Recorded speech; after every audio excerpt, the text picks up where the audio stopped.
the end of the day, selling is transferring a feeling. If you don't have the feeling, you can't transfer it. If you don't have a good, positive feeling, dude, you're an actor. You have to sell and run your business from a place of positivity. And however you get there, God bless you. It's episode 83 of the Pete Primeau Show. Welcome to the Pete Primeau Show. We have Bob Muenkel, Unfiltered today. Patrick Tinney, you're already at it. Okay, kids, it's time to rock and roll, busting it out from Bancroft, Canada. Giddy up, Pete Primeau. And guys, if you're looking for a good book on sales, the bonus round, it's also a history of advertising from Patrick Tinney. Probably one of the best books ever written on negotiations. My favorite, Patrick's Perpetual Hunger. Even the title, just looking at the book makes you better. All right. Where was I? I was going to talk about my sponsors. Sell a Million. Thanks, Chris. You caught me. Sell a Million. If you haven't bought my book, Sell a Million, what are you waiting for? Over 101 tips for furniture and mattress stores on how to sell another million this year. And right about now, we could all use that. Guys and gals, if you don't belong to the Mattress Industry Network, what are you waiting for? My guest, Bob Muenkel, belongs to the Mattress Industry Network. Everybody who's anybody in the mattress industry belongs to the Mattress Industry Network. It is a wonderful group. It is the only group that I know that is actually run by retailers for the benefit of the entire industry. Steve, thank you very much for sponsoring my show. I appreciate everything you do for us, and I appreciate everything you do for the industry. If you are in the mattress industry, we want you in the Mattress Industry group. If you want to learn how to sell, how to merchandise, how to market better, you want to network, you want to get the lowdown about another line that you're thinking about putting down, you want to, base it on experience, join the Mattress Industry Network and scan that QR code that you see right there on the video. And Bob, thank you so much for coming on the show today. You have had an incredible career, and I've kind of watched most of it from the shadows. Some really good friends of mine have been very, very impressed with your work, who have worked with you up close and personal. And, the title of the show is awesome, right? Bob Muenkel Unfiltered. So I've been a VP of sales twice in my career. And, part of our roles is good corporate citizen, right? And there's certain things that we cannot say, but the handcuffs are off. You could say anything you want. Congratulations on your new company, UncleMuenkel. Tell us just a little bit about how we got here. I'm a little bit starstruck, so forgive me if I don't have as many words as I normally do, but I will be sure to chime in.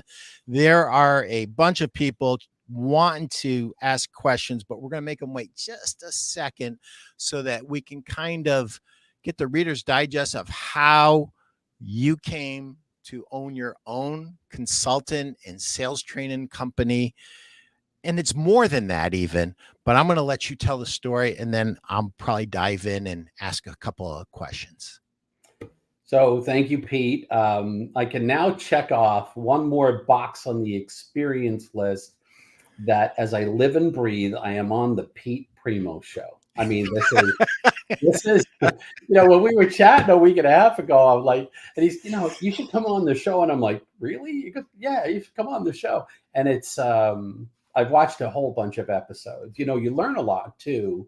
And I'm going to offer this to the audience. One thing that I like about Pete, well, there's a lot to like about Pete, but one thing I like about Pete is your style is to sort of set it up, ask the question, and let the guest run. And then you glean some interesting facts, and then you sort of dig from there. It's just, you are exactly where you need to be, Pete. So thank you for that. Roger Cunningham is saying Bob is the man, and absolutely, Roger, Bob is. Darren Sparks is saying 2 industry icons on one screen. Excited for the show. For sure, one, and that would be Bob. But thank you, Darren. I always But for sure, appreciate your too, Pete, support. right. So, So, UncleMuenkel, let's answer your question. sure. I've been a corporate guy for, for years, okay? And to your point, you do have to be a good corporate citizen, and you do have to be a brand ambassador. And that doesn't mean lie, and that doesn't mean, spew out untruths, but because there's always personal integrity involved. But for a number of years, I've thought of doing something on my own, and it was usually centered around training because I'm most known for training. I do lots of stuff, but training has sort of pushed my name to the forefront of some folks' minds. So I would say even back to the latter SSB days, I was already in the ideation stage saying, okay, should I go out on my own? If I do, what does that look like? And then, I had an opportunity at Resident, which it kind of fell in my lap, and it was kind of the right thing at the right time. So I took that leap and I left SSB after 9.5 years. And they were great years. A lot was accomplished during that period of time. But getting into the .com space and then moving that to retail, or really, if you think about it from, retail 2.0 to retail 3.0, and helping those brands get established at retail, that was a really exciting thing to do. And it added another dimension. You know how we go through our careers and we begin to see the industry from different angles. I've been a retailer, I've been a wholesaler, and then I worked for a furniture first to buying group for years. So I got to see it from that side, and then back to wholesale. And then from .com to retail, it just added yet another layer to help me really fully understand this industry and that journey from the customer's home now to the desk. I used to say it was the journey from the door to the desk, being very retail focused, but it's more than that, because a lot of purchase volume and a lot of information is gotten from .com. And sometimes decisions are made before you ever see them in the store. So there's a lot to learn from that process. But one thing's for sure, most customers are coming into stores. So I live and breathe in that journey from the door to the desk. And I think today's times, and with the success of the internet, retailers need to think differently on how they engage customers from the moment they meet them live and in person. And UncleMuenkel's going to be focused on really 4 pillars. One, I'm going to have a very carefully selected, narrow line of brands in my bag that I will represent, that I will work through retailers, that I will train their associates, and I will ensure that they are successful with those brands. Very narrow. I'm not filling the bag with a whole bunch of stuff. Very carefully selected. So I have that. Then there'll also be the sales consulting piece of it, of which I'm already in discussions with, let's say, less than a handful of players in the industry right now. And that could be manufacturers as well as retailers. There'll be a training part, which is going to come twofold. One, there'll be the live training seminars that I'm kind of known for, Pete, just stand in front of an audience and make a difference. So that could be launch meetings. It could be just good old fashioned sales training. But I also have UncleMuenkel.com. The website is not built yet, but it will be. But that's going to be a source where people can go on a subscription, or really a class by class basis, and they can learn how to sell, how to overcome objections, how to sell motion bases, how to trade up, how to trade down, all of these selling techniques that are rooted in honesty, integrity, and solution selling. There will be classes and videos on there that will be available to my retail clients who buy my brands, but they'll also be available for a fee to others. So think of it as a training resource on .com, a training resource live in consulting, a sales resource in helping you run parts of your business of which I have a lot of experience. And then, of course, there's the the selection of quality brands that will truly help you move more product more often and have, I would say, delighted customers. Wow, I could spend the rest of the show unpacking that, but there was something I wanted to say to you. I have taken great pride in my training, and there are two guys who I will admit right now who are better than me. One is Mark Klingenberg from Instant Comfort, who sold over 1,000 adjustable air systems at retail, and is now the national sales manager for Personal Comfort and for Instant Comfort. And you and our friend Scott Vaughn told me, you have to see Bob Muenkel train. And I don't know how I ended up there, but I saw you train. And I'm going to tell you, not to embarrass you, but I want to tell the entire audience, I have never seen a man who comes across as being truly caring about what he's delivering and how he's delivering it to our retail salespeople. So often we get these trainers and they almost talk down to our retail sales pros, and it destroys everything before we even get started. So here's some advice to you. If you're in training in our industry and you don't love and honor our sales pros, please just resign. Just get out. Bob, the care and how you honor our retail salespeople, how you treat them, how you view them, it comes across. The fact that you understand them, and you don't give pie in the sky stuff. I mean, you give things that they could go and cash right now. And the beautiful thing about it, Bob, is you do it in a style that will be more acceptable to most retail salespeople. Because being a retail salesperson for my first 9 years, I know what turns off a retail salesperson. And I go, oh my, you just did it. You blew it. And, when I watched you, I was watching with a really critical eye, because our friend Scott Vaughn told me you're the best. So I'm like, I'm going to rip this guy apart. And I'm like, I can't disagree. What I saw was phenomenal. You are one of the great talents in our industry. And I am so excited that, those corporate handcuffs are coming off, and you can do all the right things for your dealers. You can go really deep in a consultancy role. You can do sales training, and you can also handpick some lines that from the other end, right? That your retailers have been coming to you for years going, Bob, this is an awesome line. Bob, I know you're with Resident. Bob, I know you're with SSB. I'm not trying to hurt your feelings, but this is an awesome line. Yes, but I'm selling the heck out of this. Well, right. Yes. Right. Thank you. Thank you, Patrick. It was a fabulous endorsement of Bob Muenkel, and I appreciate that. And he earned that, Patrick. He is so special. You two would have so much in common. It's ridiculous. Justin Trumbo, my dear friend from Bedtech. Bob's training seminar that I got lucky enough to attend was one of the best I've ever seen.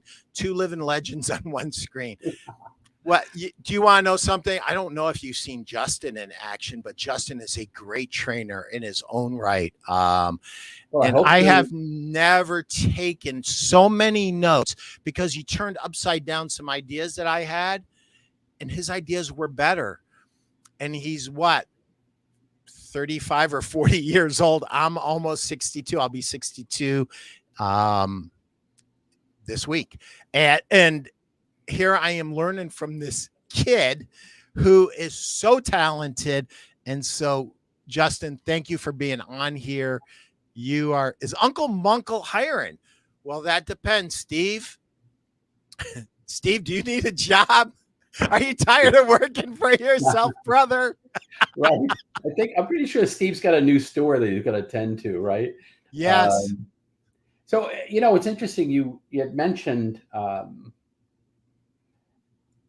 all too often trainings at retail, I think, make two fundamental, or they lose opportunities, is what it is, with the audience, with the retail sales associates, their managers, and so on. And one of that is that they're so product focused, and they have such a short period of time in order to convey whatever information is given them from the corporate line. You know, they got 33 slides and they got 20 minutes to do it. And it's 3 pounds of bologna in a 2-pound bag, and it doesn't work.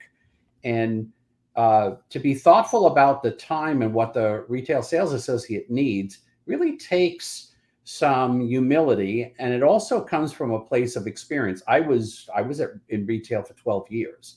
I know what it's like to be an RSA. I know what it's like to have a 0 day. I know what it's like to have an amazing day.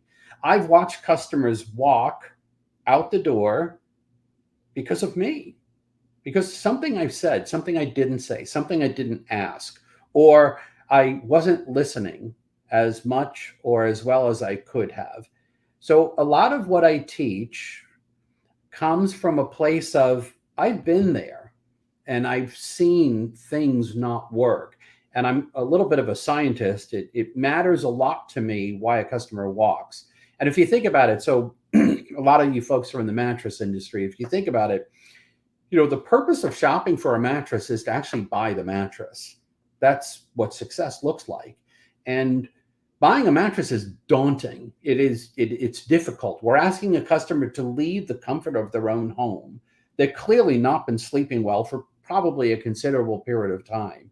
We're asking them to come into a store, often for the very first time they've ever walked into a store, and then meet a salesperson that may or may not be commission-based, which alone can really get their defenses high, then lie down in public in front of strangers. You know, so, and in the winter, the coats are on and the boots and all of this. This is really a daunting experience for them. But yet we get up, Pete, and we go to work every day in that same store. We are comfortable there. It's our home away from home. So at the moment when we meet these customers, the emotions are entirely different. We're very comfortable, very confident, but yet they're not. So it's imperative that we get them to a place that they can feel comfortable, that it's okay, and to trust us. So that journey from the door to the desk matters. And as I said before, the purpose of shopping for a mattress is to buy one, not to keep shopping, because to keep shopping is actually failure and not success. Because once they buy the mattress, they're done. It's a relief. So anytime a customer leaves your store without a receipt, we should view it as a failure on our part. There was probably something we could have done, or there was probably something we did that somehow affected that customer's decision. Because ultimately, the coordinates of yes are when the customer's confidence in the outcome exceeds their fear of making a purchase mistake. So when their confidence in the outcome is high and their fear of making a purchase mistake is low or non-existent, they buy. I mean, that's the moment. And it is our job to meet the customer where they are and bring them down that journey so that they're confident in the outcome, and any and all fears or concerns that they have about making a purchase mistake are gone. And there is an art to that. And it's an art that can be taught. There is an art that can be practiced. It is an art that certainly can be honed and improved over time. And if we just crowd the customer's head with product information, that is not the path. That does not do it. Customers don't buy all these wonderful widgets and fancy words that we use. That's just not important to them. They've come in with a need. They come in with specific problems. They may even have problems that they're unaware of.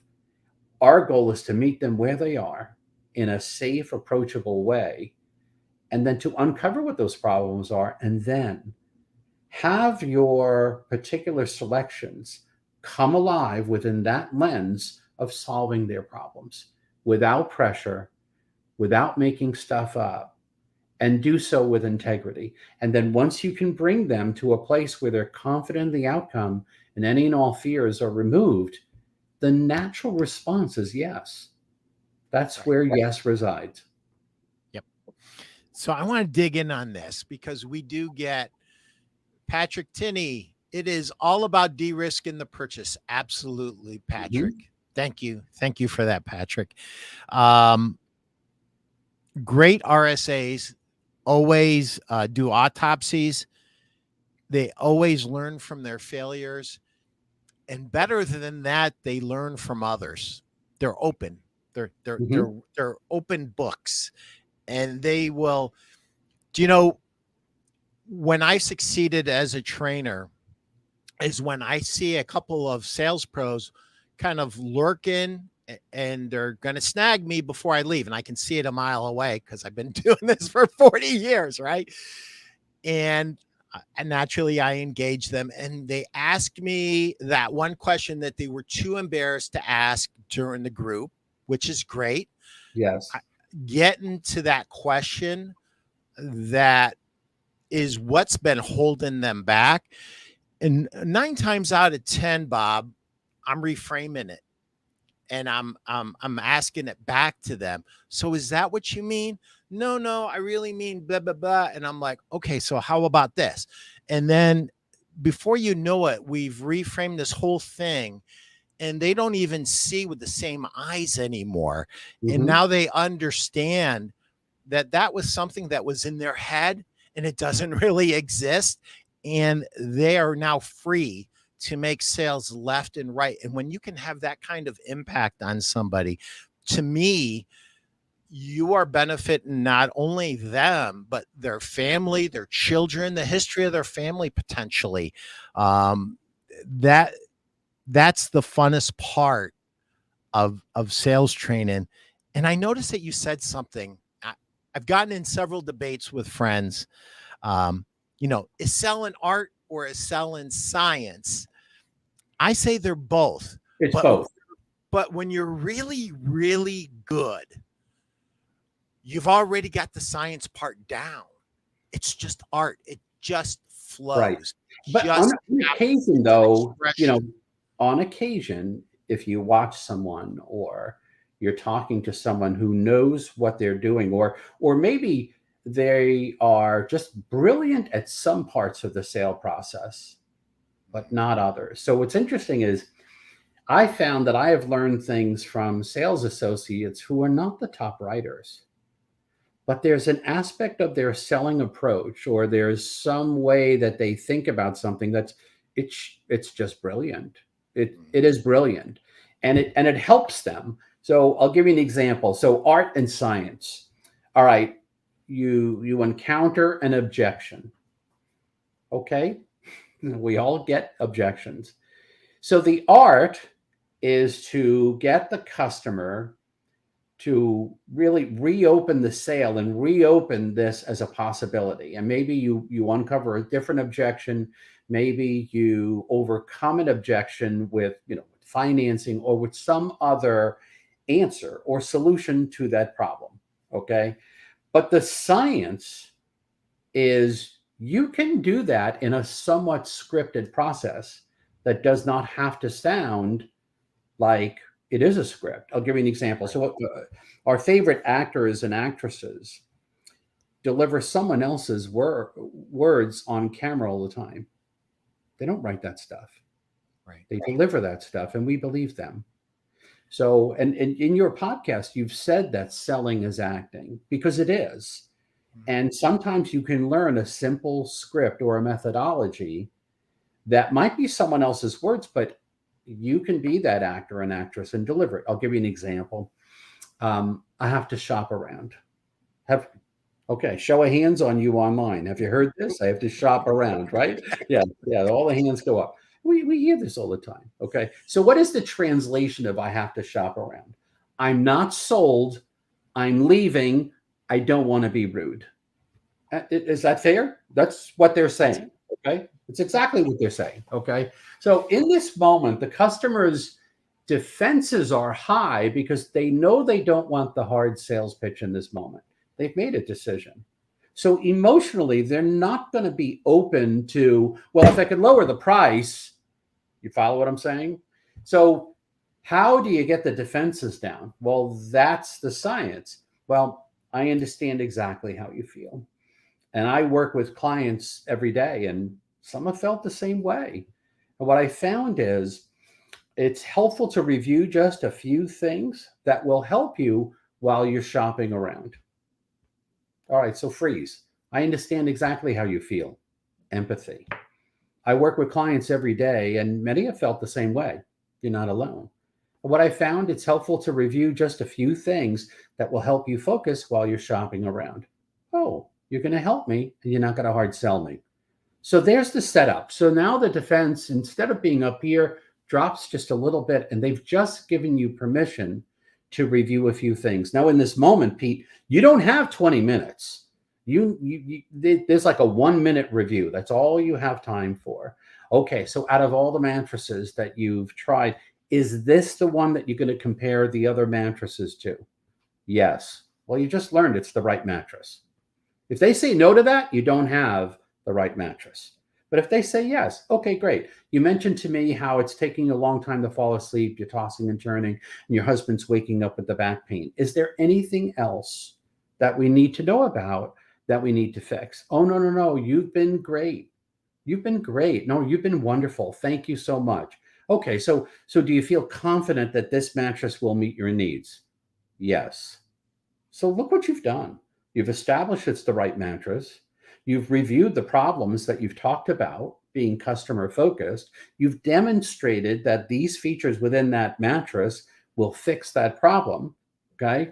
So now you can open up what the real objection is. Well, if we've solved this problem, this problem, this problem, there must be something that I'm unaware of. Can you help me understand what that is? That's an open-ended way to flush out the real objection. Or if you have the ability to affect the price or the value, which many stores don't, right? It could be a MAP product, could be any number of things. But if you do have the ability to change the value, you could set that up in this moment. You could say, well, if we know we have the right mattress and we solved all the problems, you must be concerned about the price. Am I right? Boom. The price objection comes out. Okay. And then once it comes out, oh, thank you for sharing that with me. There's the hidden objection.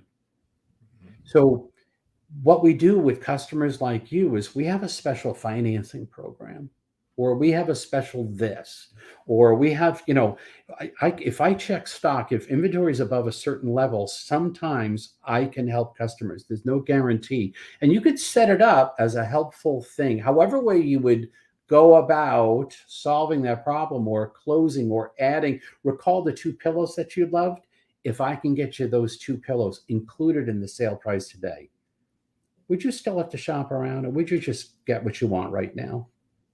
So, all right, so what have you done? You have this objection, which is telling you, I'm not trying to be rude, but I'm not sold, I'm leaving. Okay. Now we got to lower the defenses and have them give you permission that you can review so you can learn, do you have the right product? Have you solved all these problems?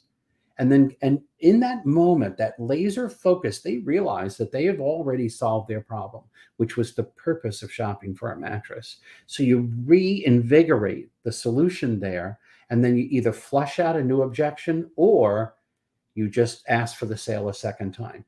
So, okay, in that response, you have art and you have science. There's a methodology, there's a script, there's reasons behind it, but then there's the art of practice, of learning how to deliver those words and those methods as if it came out of your head in that moment. Does that make sense? Yeah, that's beautiful. It reminds me of a story. I think it was my first YouTube video. I worked with a gentleman who's no longer with us, Angel Gutierrez, God rest his soul, taught me so much. He was my mentor at retail. And just to tell a story really, really quickly, just to back up everything that Bob said. Angel was the #1 writer at Kronheim's Furniture. every time I asked a sales rep, who's the best furniture salesman in Cleveland? I'm working as a sales RSA at a retail store. Who's the best salesman?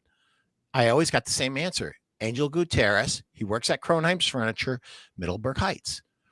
So I finally, my time at Price Chopper Furniture had come to a close, and I wanted to go to Kronheim's, and I wanted to beat Angel. I wanted to become the #1 salesman for furniture in Cleveland. And so that was my mission. I went on an interview. I got the job, but they didn't have an opening at Middleburg Heights. And so Larry and Gene, who were the owners, they said, listen, you can start, over here and then you can transfer. And I'm like, no, it has to be Middleburg Heights. So finally, being good salespeople, they uncovered the objection. You just got to tell me why. Please help me understand. I'm confused. And I said, Angel Gutierrez is your #1 salesman, correct? And they both kind of leaned back in their chairs and they said, absolutely correct. He works at Middleburg Heights, correct? Yes.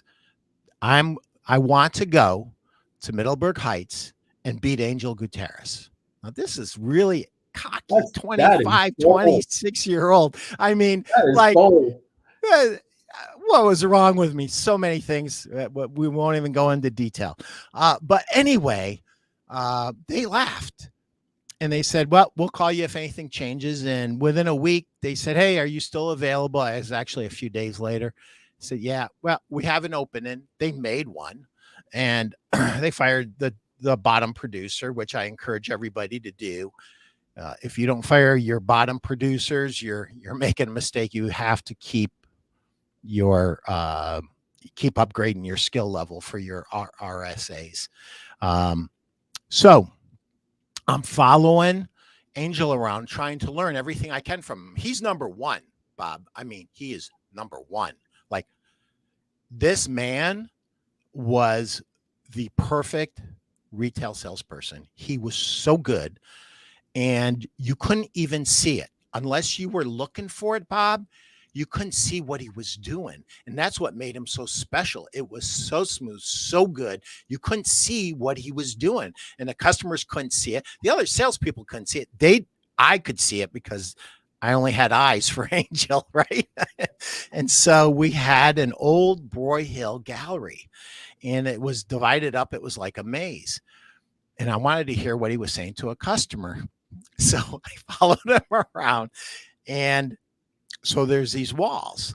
And so I climbed up on top of the dresser so I could hear. So my head's hanging over the top. Wow. I'm listening to Angel, and he's doing all the things that I do. So I'm just like going check, check, check, check, check, check. I do all this stuff. I'm not learning anything. No big deal. So the time comes for the customer to say, hey, we're not ready to make a decision. We're just looking around, thank you for showing us everything, but, we're just not ready. I mean, they literally gave him nothing to go on. So he says, he almost bows and he says, my name is Mr. Angel. Please ask for me when you come back. He goes, I've said everything that I could possibly say to you. I really think that you like this, but for some reason you're not going ahead, and that's okay. I just want you to remember what I didn't do here. I didn't tell you that it was the last one. I didn't tell you that it was the last day of the sale. So what was he's inoculating, right? And this is brilliant. And he's sinking the competitors who are going to use all these excuses. Yeah. Because if they go, it's a time bomb. It's going to blow up and it's over, absolutely. Right? Yes. It's so beautiful. So he's doing this. But then he absolutely takes another step back, another bow, completely defeated. Well, Mother Nature starts calling, Bob. I have to use the restroom really, really bad. And since he's completely defeated, there's no reason for me to listen anymore. So I go, I take care of business. I come back and he's in the booth writing these people up. To my utter dismay, I cannot believe this is happening. I mean, I hung in there. I couldn't wait anymore. I had to go. He was completely defeated. And I waited for them to leave. And I'm pacing back and forth. I waited for them to leave. And I said, Angel. What And did he I goes, and he called me. He had a couple pet names for me, and because I've always been heavy, he called me my baby hippo. So he goes, my baby hippo, my baby hippo. I'm flattered that you follow me around to glean everything that you can learn from me. I truly am flattered. He goes, but when I looked up and I saw your head hanging over there, he goes, I was a bit surprised. He goes, what can I help you with? And I said, Angel, I listened to everything you said, and you let them go. And I had to use the restroom. When I came back, you're writing up the sale. Please tell me what you said. And Angel says this. This is at 11 o'clock in the morning, Bob. Angel says this, Pete, it took me 33 years to learn that. I'm not giving it to you. So silent treatment till 8:30, 8:45 at night. We're going home at 9. He comes over to me. He goes, my little baby hippo, you're never going to talk to me again. I said, that's right, Angel. I'm never going to talk to you again. He goes, I'm not going to tell you, but if you listen to me, you'll be able to figure it out. I said, okay. He goes, do you remember when you said that I was letting them go? I said, you were letting them go, Angel. You were. He goes, they thought so too. Right. Which is a long-winded way of just reinforcing everything you said. He brought them down. He knew exactly where he was. He was a consummate professional. He knew that he had to actually be defeated, or they're not going to listen, because if he was still selling, they're going to still defend, right? But when I stopped selling, I'm no longer, I'm just going to give you a couple of helpful hints to help you along on your journey. It's the same exact thing you just taught us. So thank you. That was a treat. And that's so good. It's just, it sets up Angel. So Angel gets it. Let's put ourselves in the customer's shoes for a moment. Sure. Not to belabor this point, but I think it'll bring it home.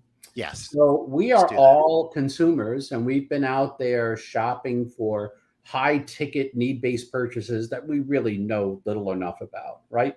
So we're in a showroom, the salesperson's doing their thing over and over and over again. And at some point in time in that presentation, in that conversation, we've decided, okay, not you, not this. Now, we've all been there. Now, none of us, or very few of us, would blurt out, not you, not this, and leave the store at that moment. We're just not going to be rude that way. These people did spend time with us, so we feel a sense of human obligation to be nice. So what does that mean? We may have decided, but we're already planning to give you some excuse that may or may not be true, that we're leaving. We're going to ask for a card, even though we're not coming back. We'll say, how late are you open, even though we know we're not coming back. We're going to say we're shopping around, but we're going to pick up the kids at school, and we'll go out shopping another day. It wasn't you today, okay? So we're reasoning in our mind, how do I get out of the store without a hard sell, without an argument, okay? So at the moment we decide to deliver the objection, we have already decided no. And the one fear that we have is that the person's not going to accept that. And this is going to turn into a conversation that we're trying to avoid. Okay. So Angel understands that no matter what you say in this moment, as long as the shields are up, think Star Trek, you can fire at will, but you're not going to penetrate. So you have to get your client to drop their shield. And the only way to get them to drop their shield is to accept their no. Then You have to go back and sort of help them focus on the key aspects of the product benefits as it relates to their, to help them see that this is the right product, not by you telling them, it's by you asking and let them tell you. Because if it's not the right product, they're going to tell you that. All right. You'll get one of these, like, all right, so are you convinced that this mattress will meet all your needs? Well, and if you time it, it's about 2 seconds. Once you hear the, well, you don't have the right product. Okay. Yeah. You don't have the right product. And I got news for you. You can recover from that, but it's tough. Because if your presentation was too long, they've run out of time. If your presentation was rather efficient and thoughtful and scientific, right? Okay, then you may have enough time to introduce another product. And there are ways of doing that. It's art and science. It's art and science. It's art and science. And it's teachable. And it's practicable. Because you can get these clients to say yes, as long as you bring them to the coordinates of yes and help them realize that. When they're confident in the outcome and their fears of making a purchase mistake are all but gone, the only answer without pressure is yes. And that is art and that is science. That's beautiful. Thanks for sharing that with us, Bob. Chris, can you pull up Guy Dane's The Silver Foxes comment? I saw a comment come through there, and I was good, simple process. Thank you, Chris. Good, simple process. Excellent. Ask the correct questions. Overcome. Come in the objections. Comes easier. Smiley face. Perfect.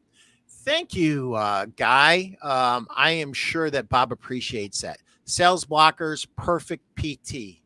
The right conversation with clients is a key skill. Yes.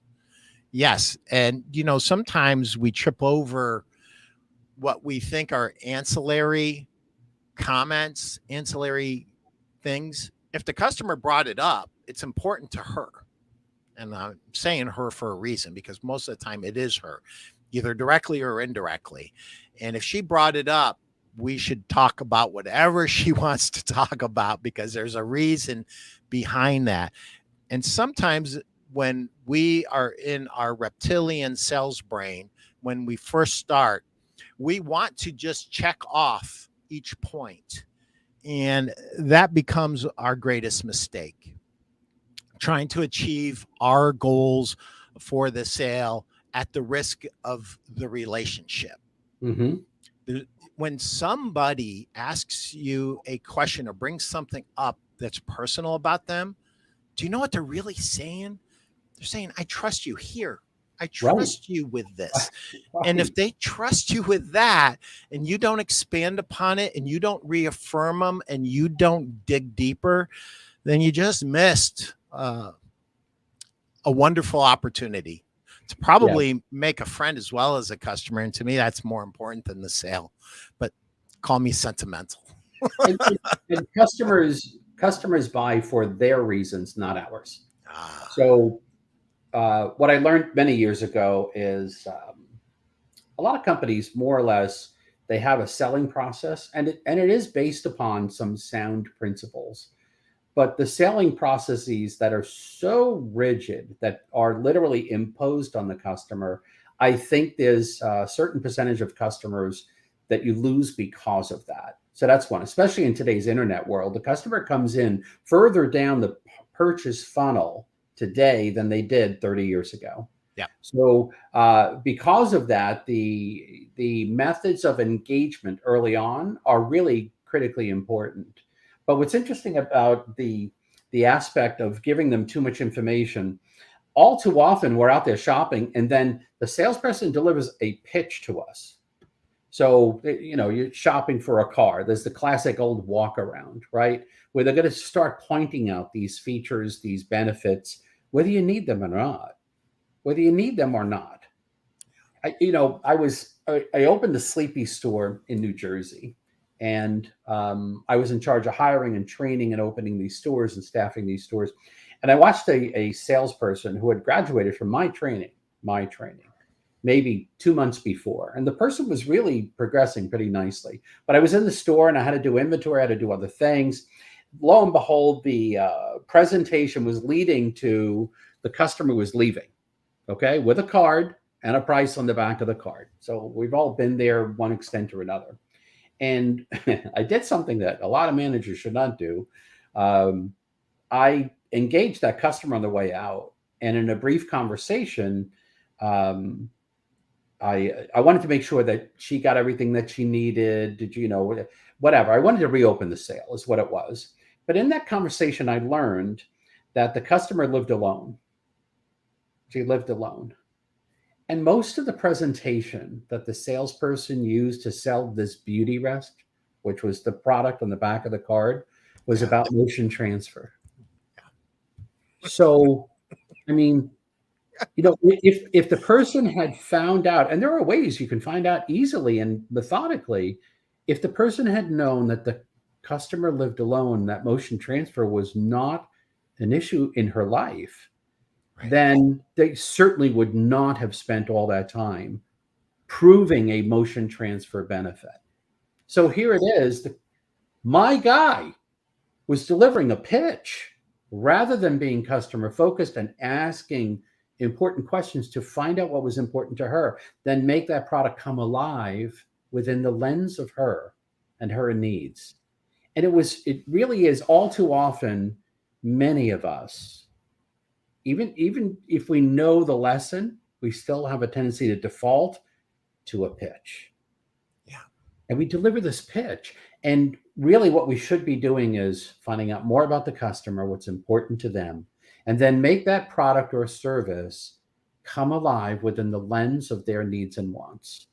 And then they should leave with the idea, well, number one, they should leave with a receipt, but they should also leave, we got the perfect mattress. We've got the perfect, living room set. I can't wait for this dining room set to be delivered.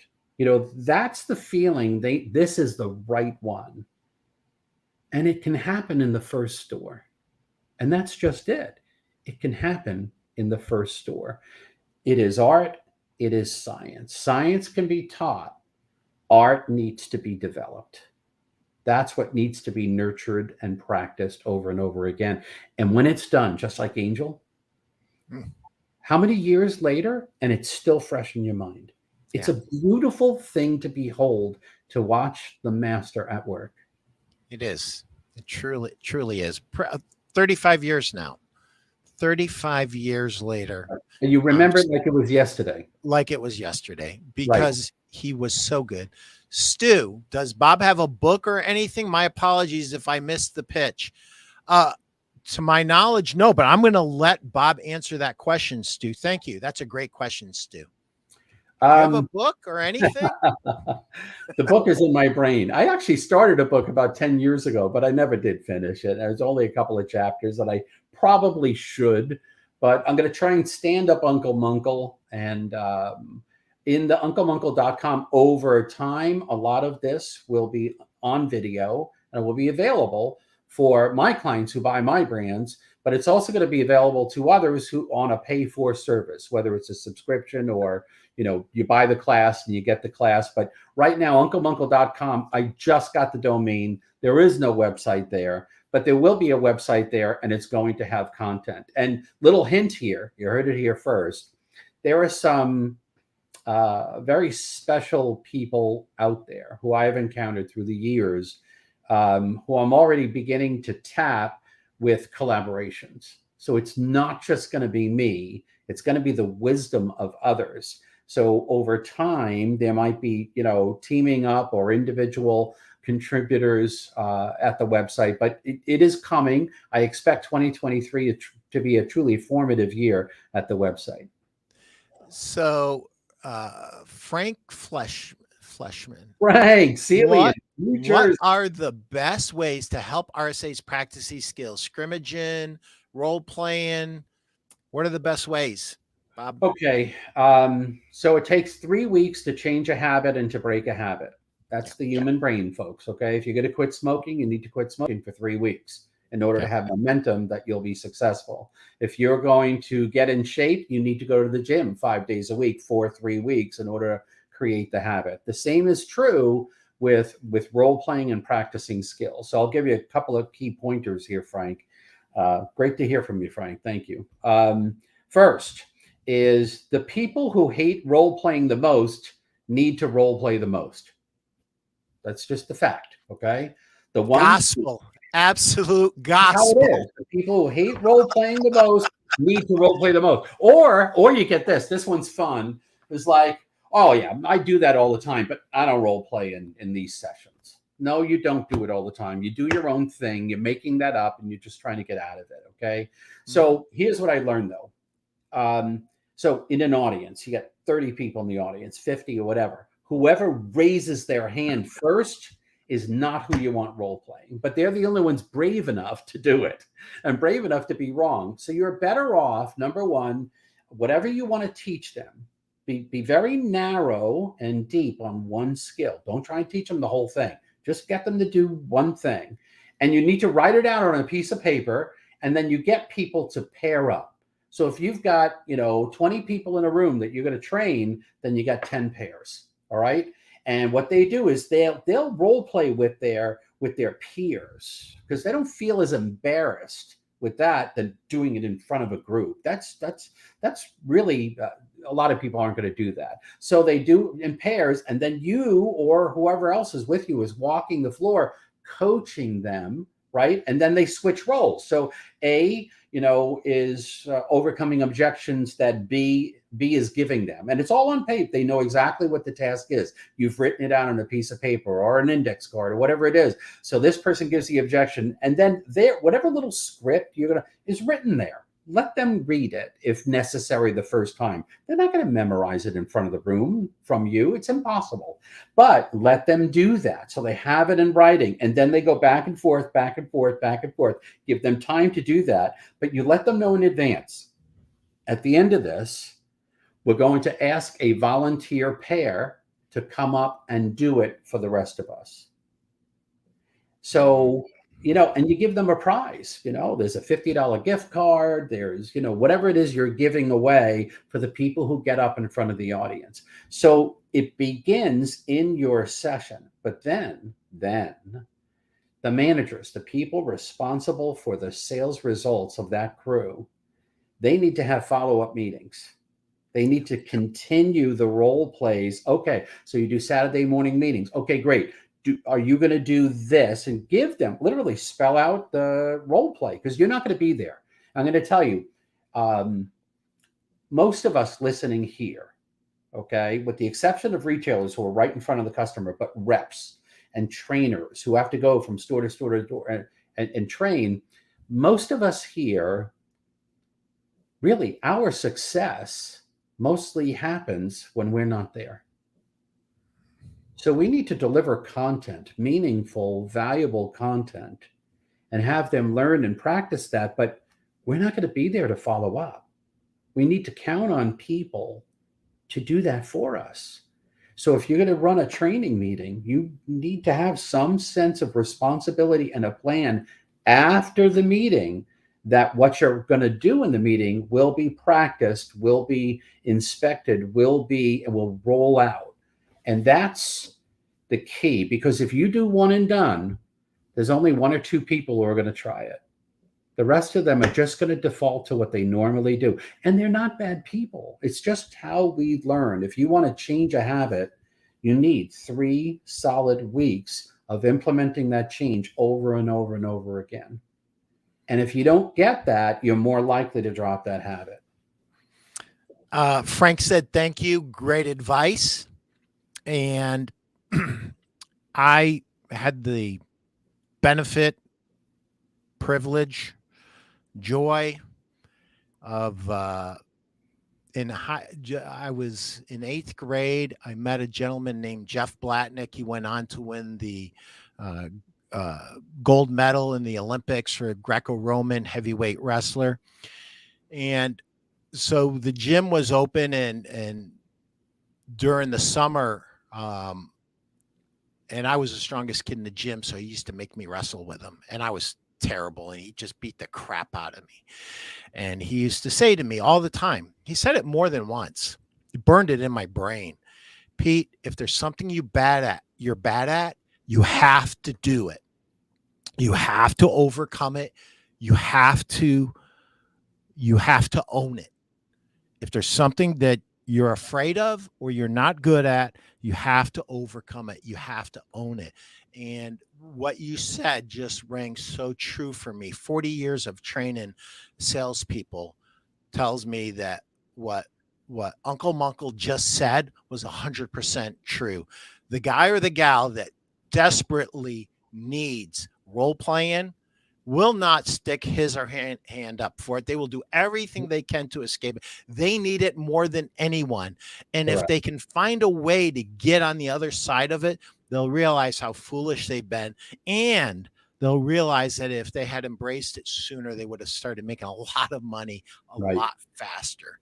And so sorry to interrupt, but no, go ahead. Even if you can't get them to realize how important role playing is, if you could just get them to begin down the path of changing the habit, and you've got managers and others to encourage and to facilitate further, habit formation, before you know it, they're implementing a lot of what you've trained. And it might be a little bit different. That's okay. But once they start seeing results, then they're invested. So what's interesting is that a lot of sales associates, they repeat behaviors that they believe lead them to sales, and they discontinue behaviors that they believe depress sales. And they're not always right. Sometimes it's intuition, sometimes whatever, but they will repeat behaviors that they think leads to sales. So it's be careful what you teach them, because it needs to be easy. It needs to be practice. It needs to be implementable by the broad audience. Maybe not everyone, but most of them, that if they do it and it works, they're going to do it again. And then they're going to do it again. And then they're going to do it again. So be thoughtful about what you teach them. Be sure that this will increase their results, and then make sure that they can create this basic habit of making that change. And then when it works, guess what happens? The next time you see them, they're just going to thank you. It could be years later, Pete. I mean, I get strangers coming up to me. I saw you went and you did this. And ever since then, I tried that. Oh man, does that work? Do you still do it today? Absolutely. I teach everyone that. I mean, that's the kind of lasting effect that you want. You mentioned at the open of the show, the pie in the sky approach. Are you kidding me? Really? Just leave that home. Yeah. Teach them one thing that works, that they can do. And I'm going to tell you, and then every time you come back, follow up on it. Are you still doing that? How's that working out? What objections are you doing? Okay. And then teach them one more. Just one more. Just have them incrementally improve over time. They will love you. Yep. So sales reps that watch this show, and I never intended for you guys to watch the show. I'm glad you do, and I'm glad you're here. Make a note of what Bob just said and have something to leave behind, special, probably handwritten, for the sales manager who's going to execute for the sales team. Hey, these are the things that you should be following up on, blah, blah, blah. Maybe a week later, send an email too, but leave him something physically, or her something physically right there on the spot. That's just for them. How to follow up, some ideas on following up with their salespeople to keep the momentum coming. One of the things that depresses me horribly is when I go from one sales meeting to the other and I don't hear about successes in between. I want to hear about successes in between. I want someone to have changed what they did. If it's just one person, I am pleased as punch. Chris, can you very quickly pull Jeff Janakovo's comment up, because I thought it was great. Jeff Janakovo says, great to see good people step into their superpower and shine. And that, my friend, is for you, Bob. Thank you. You are stepping into your superpower. One of your superpowers is sales training. You already knew that. Your other superpower is as a consultant, but there's a third superpower, and I have failed because we got going so much. So we have a big announcement to make. One of the very first companies that Bob is bringing under his wing at UncleMuenkel is, Bob, the big reveal. It is Bedtech. Bedtech has Bedtech. Brandon and Darren Sparks, and you're going to say thanks to Garrett as well. They reached out right away when the news hit the wires, and I can tell you that those conversations went so well. I did channel checks. I called retailers. I called you, Pete. I called other reps who represent the Bedtech brands, the company, for their customers. And I'm going to tell you that reputation was just plain spotless. So I'm being very selective in terms of brands that I will represent on behalf. And Bedtech, we have a deal. I'm thrilled. So I'm going to be offering just quality bases, imports, but we also have warehouses right here. So you want to buy from a warehouse, and you can do that. You want to buy a container, you can do that. But we're going to have bases, a full line of bases, just unbelievable pricing, but yet with the quality that you can expect, that you'll need. And also I was really impressed with their imported line of mattresses.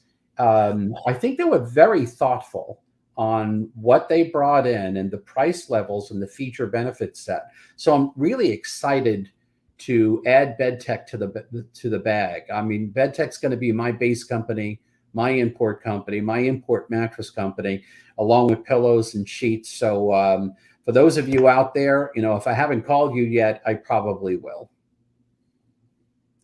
Great company, says Scott Vaughn. Absolutely. This is a great marriage. Bedtech is a great line. I love everybody at Bedtech, and they have done such a great job. Are you representing a specific area, Bob? I am, the United States.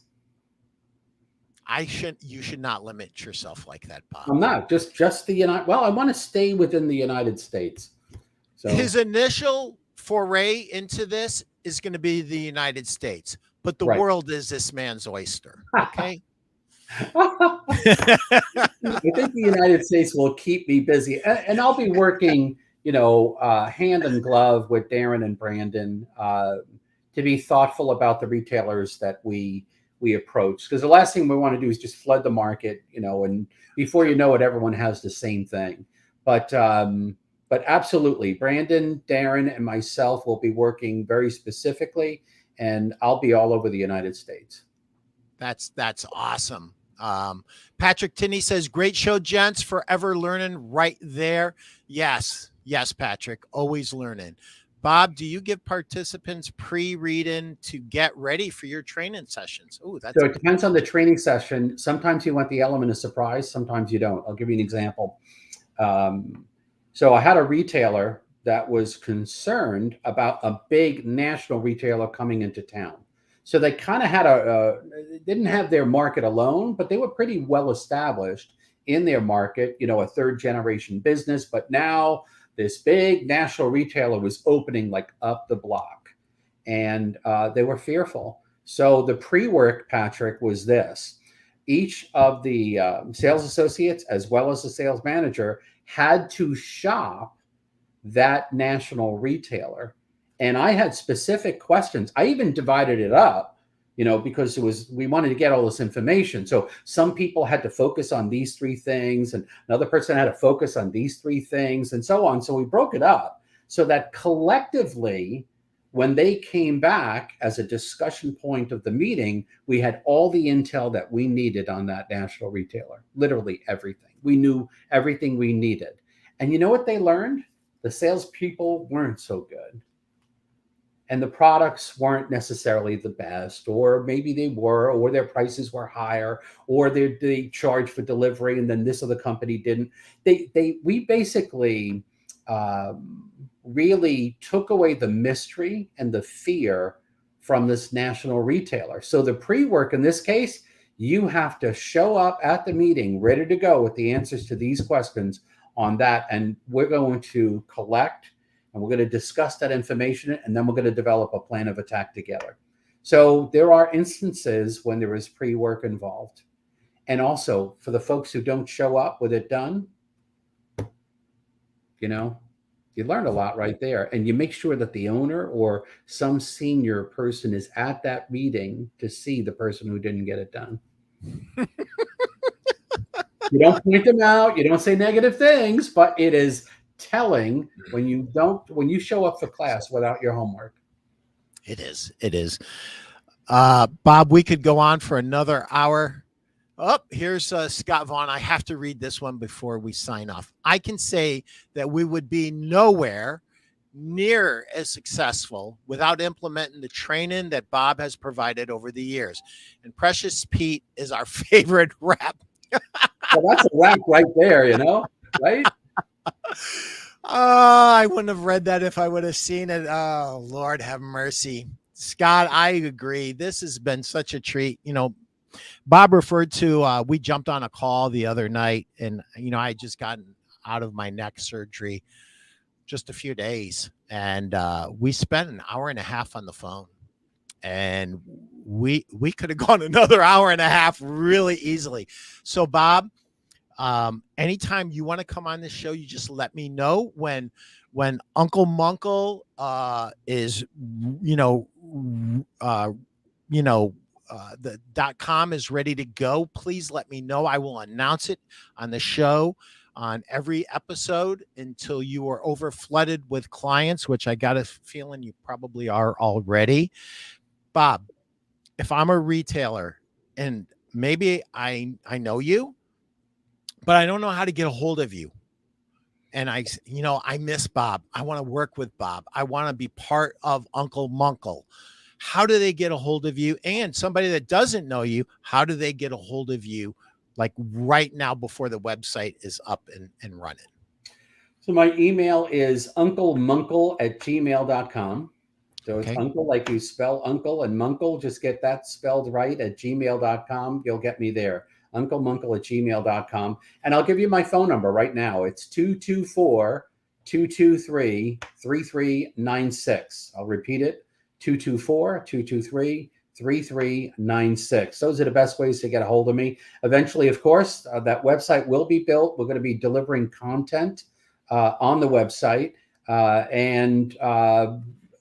As I'm building this bag, which is coming together now, and in the coming weeks, I have discussions, meaningful discussions with an ultra luxury innerspring company. I have discussions with a luxury latex company.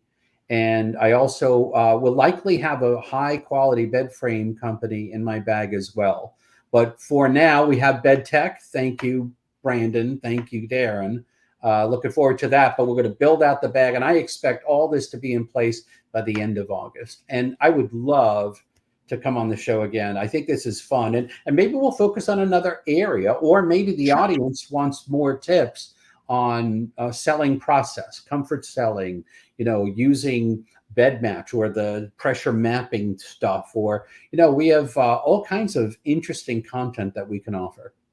That's awesome. Bob, thank you. This has been an absolute treat for me, having you on the show and making the blockbuster announcement that you're going to be working with Bedtech. That is, that's just unbelievably great for me to hear, because you guys are all my baby hippo. Love you. I love you too, Steve. I should have never done that. I love it. I'm going to be called a baby hippo 10 times in the next couple days. But Bob, I always give my guests the last word. So what would you like to say to our audience as we sign off? I'm going to begin with thank you, Pete. I appreciate it. For all of you that tuned in or will tune in on subsequent airings of this at your own convenience, thank you again. You know how to get in touch with me. If I can help you, I'm interested in helping you and building our relationship and our brands together.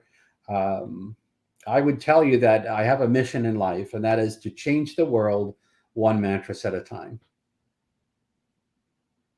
That's awesome.